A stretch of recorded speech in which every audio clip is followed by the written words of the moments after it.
A lei de alienação parental foi aprovada em 2010. Desde então, tem sido alvo de polêmicas. Um dos pontos mais debatidos é a alteração da guarda em favor de genitor investigado por violência doméstica e desfavorável a pai ou mãe investigados por alienação parental. A matéria passou pela Câmara dos Deputados e voltou ao Senado com uma série de mudanças.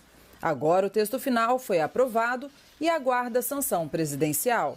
Entre as mudanças, a principal é que retira a suspensão da autoridade de um dos genitores da lista de medidas possíveis a serem usadas pelo juiz em casos de alienação parental. Ou seja, os pais que estiverem sendo investigados não vão perder o contato com os filhos durante o processo. Acredito que não vai ter uma perda para a legislação de alienação parental. Pelo contrário, a gente vai conseguir dar voz a algumas pessoas que questionavam essa legislação exatamente por conta desse ponto. E aqui eu acredito que a legislação está passando por uma alteração necessária, afinal de contas já tem alguns anos que ela está em prática, né? E é natural que as legislações se modifiquem para entender a realidade que a gente está vivenciando. Então essas mudanças vêm sim como avanço. Outras mudanças foram em relação à visita assistida. A partir de agora, terá que ocorrer no prédio do fórum onde esteja ocorrendo a ação ou em imóvel que pertença a alguma das entidades conveniadas com a Justiça. Em relação à avaliação técnica, ficou definido que, na ausência de profissional responsável para a realização de estudos psicológicos, o juiz poderá determinar a nomeação de um perito. Acompanhamento psicológico ou biopsicossocial deve ser submetido a avaliações periódicas, com emissão de um laudo inicial e um laudo final.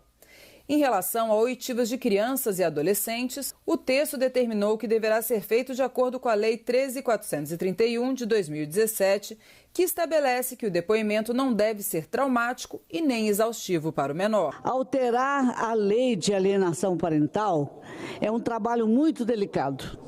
É compreensível que logo atrai a atenção de muita gente, e não simplesmente juristas, mas que seja objeto de debate de segmentos da sociedade, e é compreensível, sobretudo, de grupos da sociedade organizada que mais diretamente se sintam interessados nos modos como se organiza e se regem as famílias brasileiras. A relatora da proposta foi a senadora Rose de Freitas. Um dos itens retirados do texto da Câmara dos Deputados pela parlamentar foi o artigo que proibiu o juiz de conceder guarda ou guarda compartilhada a pai ou a mãe investigados ou processados pela prática de crime contra criança ou adolescente ou de violência doméstica.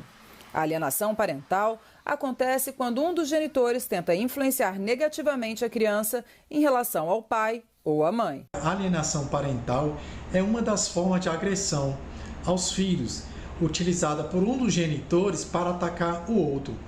É uma agressão psicológica que quase que irreversível, caso ela não tenha um amparo por um profissional adequado, pois isso traz prejuízos da ordem cognitiva e social, dentre outras.